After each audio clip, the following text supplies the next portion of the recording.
First of all, I want to say thank you to all my subscribers and viewers for letting me make such an extremely late review, because the Miyoo Flip came out almost a year ago, and I am only reviewing it now. But don't turn this video off just yet, because I genuinely think this console is seriously underrated, especially considering the price it's going for right now, just $50. And trust me, at this price, it's a really great deal. If you don't believe me, here is a quick PSP performance test with the FPS counter enabled. This level of performance is impressive for such a small device. Now that I've hopefully caught your attention, let's smoothly move on to the unboxing and full review of the Miyoo Flip. This is a second generation console, and honestly, I completely missed the first version, which had quite a few issues. So in a way, it's probably for the best that I got to test the second revision right away, with all the fixes and improvements already in place.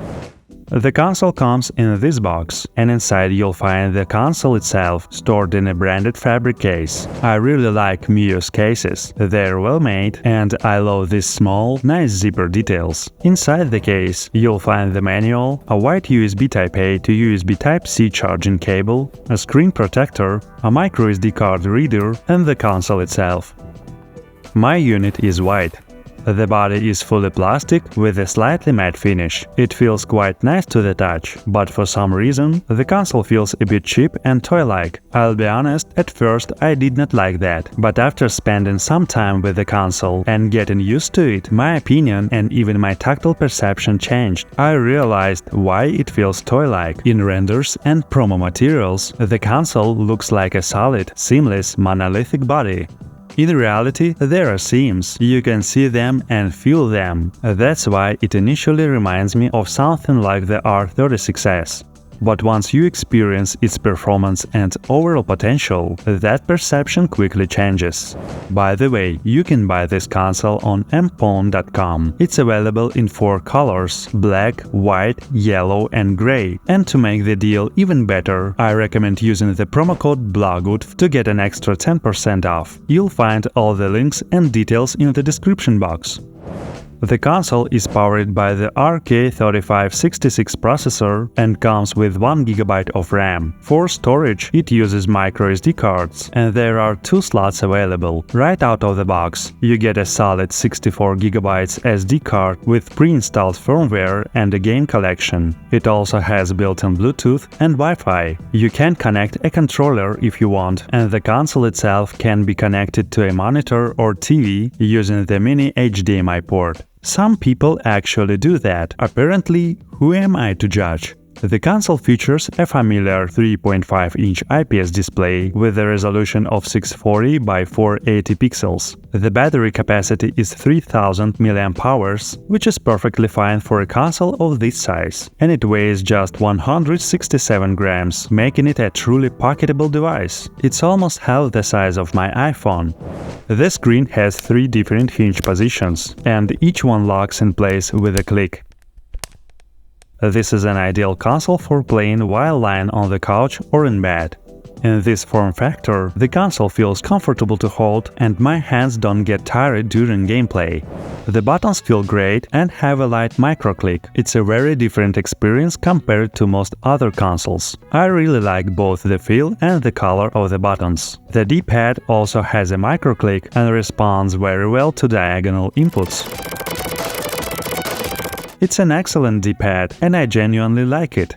The analog sticks aren't top tier, but they feel slightly better than the ones on the R36S, which is already a plus. They have a slightly rubberized, pleasant texture. Even though they're somewhat recessed into the body, that doesn't interfere with gameplay or limit their movement, which is good. The shoulder triggers are also very soft, with a micro-click and almost no noise. Overall, the console feels well built and thoughtfully designed. I like its look and its tactile feel, but I can still feel the seams on the body, and that's really the only structural downside here. And before we continue, please take a moment to like this video, subscribe to the channel and leave a comment. It's super important for promoting both the video and the channel. The more likes, views and subscribers we get, the more videos I'll be able to make and share with you, and the more fun and interesting the content will become. Also, don't forget to click the bell icon so you won't miss any new videos. And if you want to support the channel even more, you can hit the hype button. It helps push the video to new audiences and brings even more people into our community. Thanks a ton for your support. Let's continue. Another important factor is that the console is ready to use straight out of the box. You don't need to set anything up or reinstall firmware. You can just turn it on and start playing immediately. Close the console, open it later, and continue right where you left off. Besides games, it also comes with a music player, a book reader, and additional titles like Celeste and Half-Life. By the way, this console has a huge community and an incredible number of available custom firmwares. The official website hosts a whole collection of current firmware options, so I'm planning to experiment and find the one that suits me best, just like I did with my TrimUI brick. That said, the stock firmware already works quite well and feels stable. Now let's test a few games. Playing retro games on this console feels great. I really like how it sits in my hands. In Game Boy Color and Game Boy Advance games, you get themed bezels on the screen, and shaders add a more pixel-accurate, stylized look. I also tested Nintendo DS, Nintendo 64 and PlayStation games. Performance is solid and everything runs smoothly. And here is the cherry on top, PSP games. The console handles God of War and GTA Vice City stories effortlessly, with no lag or freezes. Gameplay feels smooth, with no noticeable FPS drops. It honestly amazes me that such a compact device can deliver this level of performance, especially for just $50. That sounds like a great deal. I tested other supported systems as well, and across the board, performance is excellent.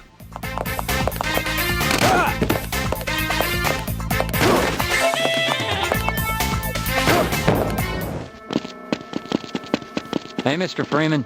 I had a bunch of messages for you, but we had a system crash about 20 minutes ago, and I'm...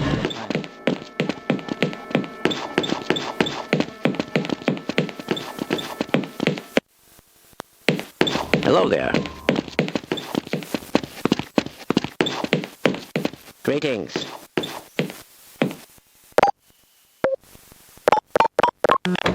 My God, what are you doing?